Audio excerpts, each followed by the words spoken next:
As novelist E.M. Foster observed, one person with passion is better than 40 people who are merely interested. Hello and welcome to another episode of Wizards of the Street. I'm your host, Ramesh Damani. He cut his teeth in finance and markets while still sitting on his father's lap. A rank holder as a chartered accountant, today he manages over $2.5 billion of AUM in India. The secret of his success? He says he knows how to dodge bullets. Please help me welcome to Wizards, the MD and head of Norwest India, Niren Shah. Niren, welcome to Wizards. Thank you very much. It's an honor being here. Niren, thank you so much. Niren, a lot of my guests have come from financially unsavvy families. They were first generation in the market. But you came from a financially savvy family. Tell me about your early influences. So, my biggest influence on the markets was my father. He's a chartered accountant. He's 91 years old, and even today he invests in stocks daily. My mother also is an investor.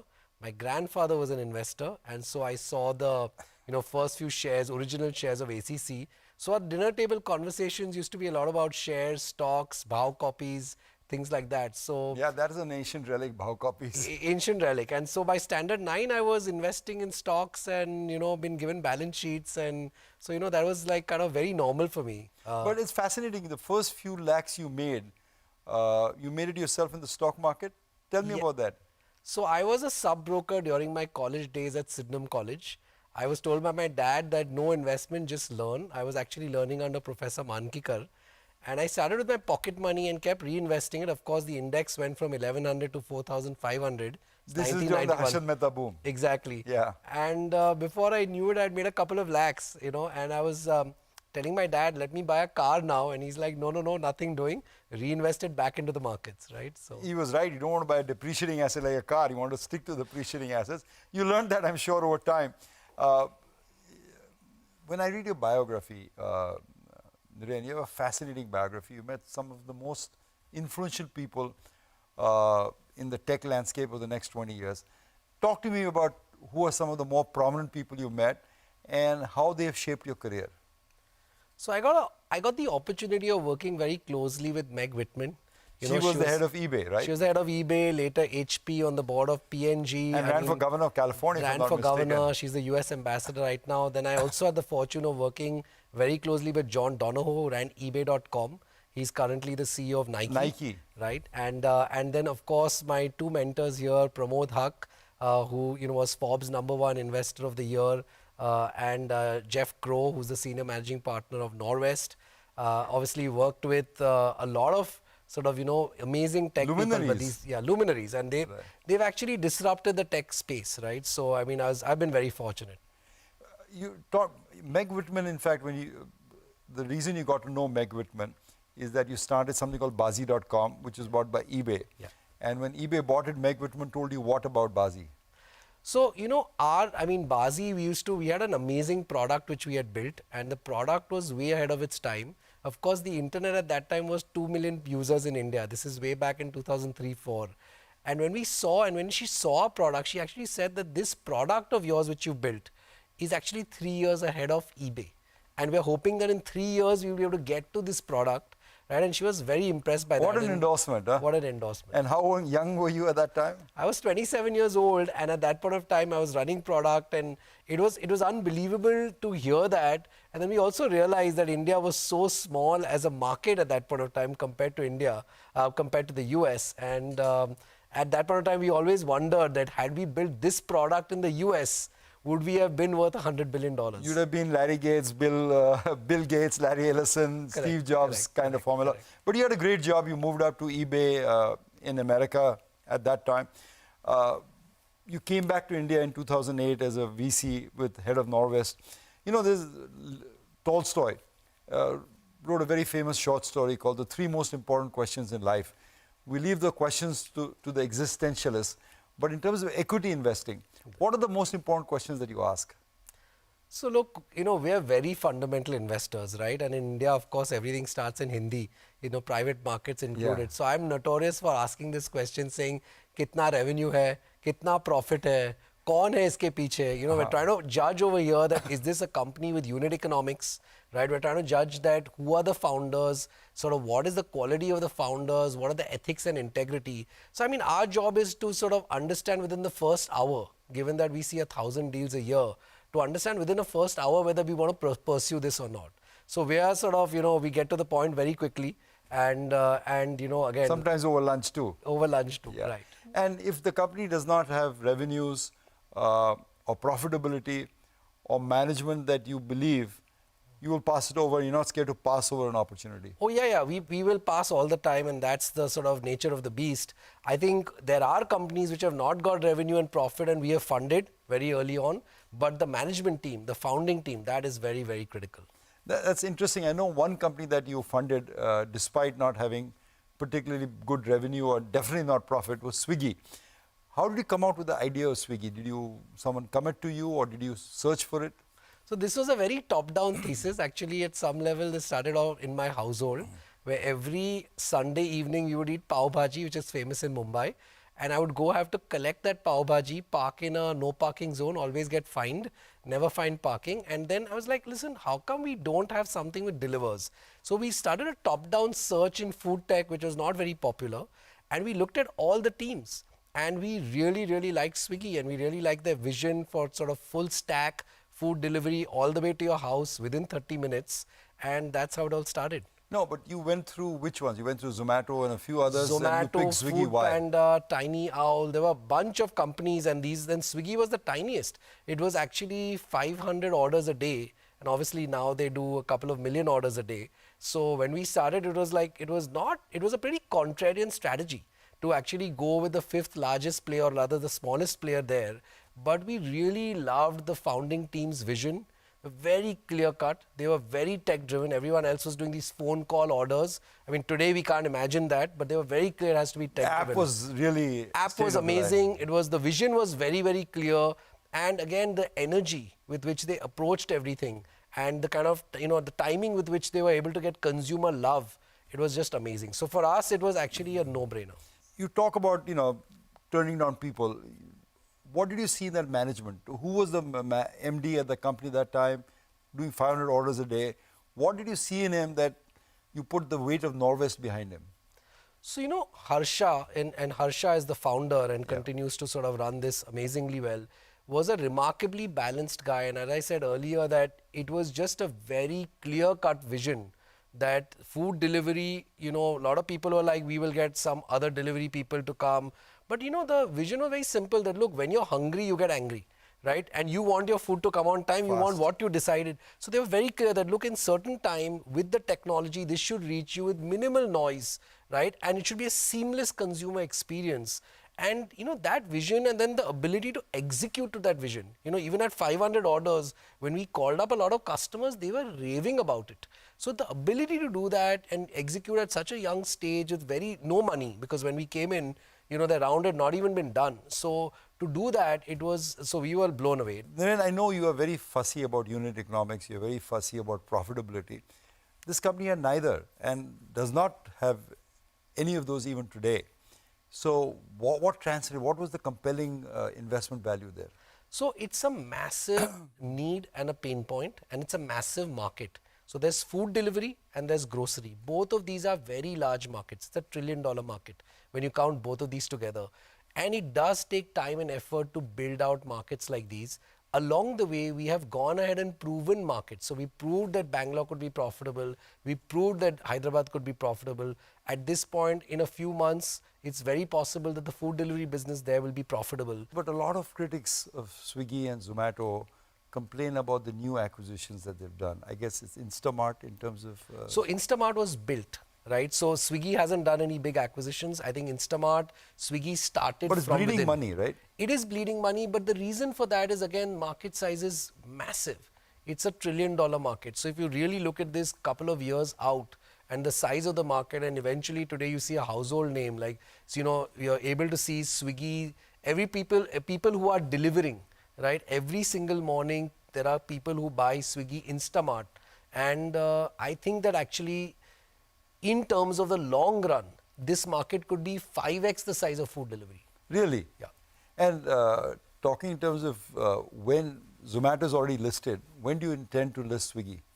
So I think it will take us a couple of years. We're in no hurry to list, but at the same point of time, They have enough cash here. they have more than enough cash. The unit economics are improving every single month, and it's a very innovative team. Talk to me about the startup scene in India. How do you assessing that startup scene in India today?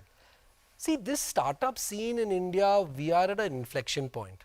So I've sort of felt that if you look at a 200-year history and you look at 100 years behind and 100 years in front, this is the 10 years to be in startups in India. We'll take a break, come back and chat some more with Niren Shah. In seeking, in striving, I'm in it with all my heart. Vincent van Gogh. We continue our heartfelt conversation with MD and head of Norwest India, Niren Shah. Niren, you've had a lot of success too as a partner at Norwest. Talk to me about the ones that you're so excited about and some that maybe didn't work out. So, we've been very fortunate. I think a lot of the companies we have been working with, I think we have I think we've been fortunate to be able to sort of be, part of the journey with almost about 8 or 9 unicorns. I would say that, we did speak about Swiggy, but there is a company called Off Business. It's currently valued at about, $5 to $7 billion, depending on the primary and secondary markets. Off Business is like a marketplace of all the B2B businesses, starting with steel, bitumen, and it's again a $1 trillion market. It's a company which has been growing at 3x. You rejected them 3 times, if I'm not mistaken. That's totally true. And the only reason for that was this kind of business should be profitable. And the minute they became profitable, literally the minute they became profitable, 3 months later, our money went in. Just absolutely stellar founders. They have continued to grow at a stellar pace. And, this year, they'll probably close they'll have a PAT of more than 500 crores. Really? And this is a company which, the market should basically await because it's definitely going IPO in the next 18 months. And, the profit should hopefully multiply from where it is here. I forgot to ask you this, but you invested in Swiggy at what market multiple? It was $25 million pre. $25 million US, you got Swiggy. And how much you get of Swiggy at that time? We owned about 19% of Swiggy. Fabulous. And Off Business, what have you? So we came in there at a slightly higher valuation because we waited for them to become profitable. So it was about 200 million. But even there, from there to here is almost about a 25. You hit sixes, my friend. You're known to hitting sixes. Tell me of a company that you invested in but is now listed so we can understand the ride they've had. So a phenomenal company called 5-Star. It's a company which actually does MSME financing. It recently got listed about 2-3 months ago. Niren, fascinating. Tell me about the founders. So Lakshmipati is the founder. He is a gentleman who actually joined this company. It was run by his father-in-law. He joined this company about 20 years ago. He perfected this model over the last 15 years, and only in the last 5 years he took private equity money and started growing it. So it's amazing. It was like, cooking that and perfecting it for 15 years without outside financing, doing small things, experimenting. And then after that, he's gone out and now grown the company, over the last 5 years, literally, as I said, close to 100% CAGR, right? And honestly, it's just an impressive company. You feel, as a VC, as a listed company, that he's barely scratching the surface yet of the opportunity. Because the market size is massive. The customer segment is very, very different from what others are doing. And it's very hard for people to give loans at 3 to 5 lakh rupees and actually make the economics work. Banks will do it at 1 crore. Right. I think bigger finance companies will do 20 lakhs, 30 lakhs, very different market. So he does it through technology, obviously. Actually, it is definitely technology, but there's also a lot of risk management. There's also feet on street. It's a very impressive company. Interesting. You talked about the sixes. Occasionally you get bored for a duck. Which ones were you disappointed with that didn't work out for whatever reason? So, we had a company called Quicker, which went all the way to the unicorn. I think they had a couple of, product market misses, lapses. I think sometimes what happens is that it does not work out for the best. I think we tried a lot, but, and I think this is part of investing in very early stages, that sometimes things go well, but if the companies are not able to scale, if the companies, the company had a fraud, and if they have some of these issues, you also, hopefully the idea is that you win 30 and you lose 1. But again, they're trying to make a comeback. You have a good slug ratio, as they say. You know, in terms of hits and misses, you get lots more hits than you get misses. You know, talking about drawdowns, a lot of the tech stocks that were powering, the global tech stocks, I'm talking Amazon, Facebook, Tesla, are down 50 to 60%, which leads to a lot of critics to say that the best days of tech are behind them, that was a bubble and it's over. Is it true globally? Is it true in India? I think that there are two parts to this answer, right? One is that these tech stocks are virtual monopolies. They're like countries, right? So it's going to be a little hard to topple them. And yes, the valuation had gone up and it's come off a bit, but like, take an Amazon. It's the global e-commerce leader. It's, people are going to do more and more e-commerce. It only goes one way. So they will continue to do well. On the other hand, there are companies like, if you look at Facebook, the usage is going down. But again, WhatsApp is a huge sort of, golden nugget there. You take Google, now people are worried about ChatGPT, right, coming in and disrupt, but it will take them years to disrupt these things. So I think that yes, valuation will go up and down, but these people invest a lot in tech and what's new, right? And therefore, I think it's going to be very hard to topple them. They're not just one product companies. They've got a suite of technology and they'll continue to evolve. So I'm at least much more bullish. Coming back to India, what is the space that Norwest looks at? Where do you find the most interesting value where you're willing to write your check? What is your ticket size anyway? Typically, we'll do about $25 to $75 million in each company. That's a good. It's a good ticket size. We will largely do Series B onwards, late stage venture, or we'll do early growth equity. So that's the ticket size. We're not doing the $150 million, $200 million check sizes. And by exception, we'll even do $5 and $10 million check sizes, right? Where it may be a Series A, we've done one or two, but those will be more one or two a year. But we've got a very defined sort of, playbook, which has worked quite nicely. And where we'll actually say that, look, between 25 and 75 million, we're your guys. Okay.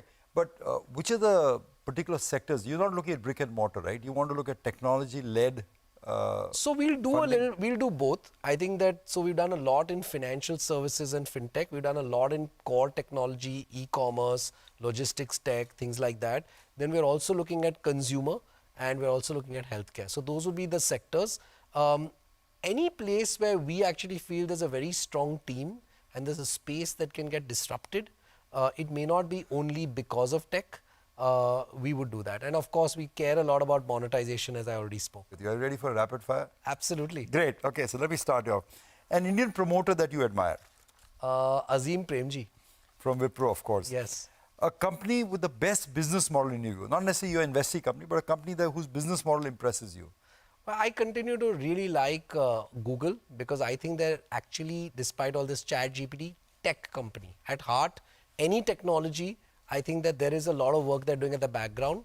And so I continue to believe that, tech is going to be the future. So someone like and there's so many assets like YouTube hidden inside it, Gmail, YouTube, which is and they don't necessarily monetize it right now, but along the way, they're going to monetize. They get you hooked and then they'll monetize it. Yeah.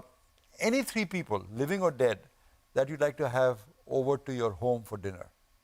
So I think Warren Buffett, because strong fundamental, he's contrarian. a crowd favorite always. Yes. Yeah. I mean, I'm genuinely very impressed by how Mr. Modi has transformed India, right? There has been a lot of this is a tough country as a democracy to run. And I actually think that at least from the business community standpoint, it's been transformational. So that would be a real privilege. And then again, on a different note, Mother Teresa. So I just think that she's... So there's a philanthropic side to you and there's a profit side to you. Lovely. Is. I'm going to give you the name of three VCs. Who would you like to meet? Peter Thiel, Elon Musk, Mark Anderson. So I think more of Peter Thiel. And I think, again, there are parts of him I really like and parts of him, they would not be me. But I think Peter Thiel is a very first principles. I don't know if you've read his book, 0 to 1. Of course. And first principles VC will take any bet, right? He will not be shaped by the herd and is willing to sort of come in early, back people. And so I relate to that a lot more. I don't think Elon is as much of a VC as much as an entrepreneur. I think... Peter Thiel backed Trump and Trump won. So that's his claim to fame. Are you a Democrat or Republican in American politics? I'm more versed with Indian politics than Americans. Fair enough. A book that you would recommend to aspiring investors? So I like this, really like this book called Principles by Ray Dalio. Read, just come out, yes. Unbelievable. Actually, it's about a few years old, so he's come up with different editions. But it's an unbelievable book in terms of just figuring out how you want to run your life and the why behind it. And so I just found that it was sort of very profound for me. Also a fascinating study of how he's built his businesses. An emerging market that you think will have the maximum unicorns by 2035? India. The answer is self-evident. No brainer. We have how many, 150 or so right now? Yeah, but I think that, just the size of the market, the fact that we're the last big English-speaking country, the number of consumers, like we have 800 million internet consumers, US is only 300 million. So as the GDP per capita goes up, right, you're going to produce a lot of unicorns. And again, the stranglehold of big tech is not there. It's not like an Alibaba controls all of e-com, or so for every Amazon there is a Flipkart, there's a Meesho, there's a so there are many people. So that's why that under that sort of big forest cover, a lot of stuff is growing. So I think it's going to be once told me there are 1 billion people in India, there'll be 1 billion companies in India. So a lot of companies will prosper out here. Okay, higher or lower over the next 5 years, Bitcoin or Etsy? Bitcoin. A cloud company or an artificial intelligence company, what would you bet on? I mean, in certain aspects, clearly AI, because it does a lot more than the cloud. But again, I don't think that AI companies are going to be like every second company in AI is going to win. I think there is it takes deep AI, and certain companies will become very, very large. Cloud companies, on the other hand, a lot of, global SaaS is going to do very well, but there'll be many, many companies. So kind of. Active or passive investing? Absolutely active. Okay. Higher or lower, the Sensex over 1 year? Higher. Bitcoins, higher or lower over 1 year? Higher. Oil over 1 year, higher or lower? I think the same. Over the next 5 years, would you rather have your home in Silicon Valley or in Bangalore? In Mumbai. In Mumbai? Mumbai. I'm betting on Mumbai making some comeback on the tech scene. So I think this whole Mumbai, Pune sort of, needs to get developed. So I'm very happy here. So You're still in love with the environments of the BSc where you grew up with, right? Absolutely, absolutely. Lovely. It is said, chase down your passion like it's the last bus of the night. Clearly, Niren, you've done that with all your investments. Thanks for coming in and joining and sharing your passions with us on Wizards. Thank you so much, Ramesh. It's been a privilege. Thank you. Thank you.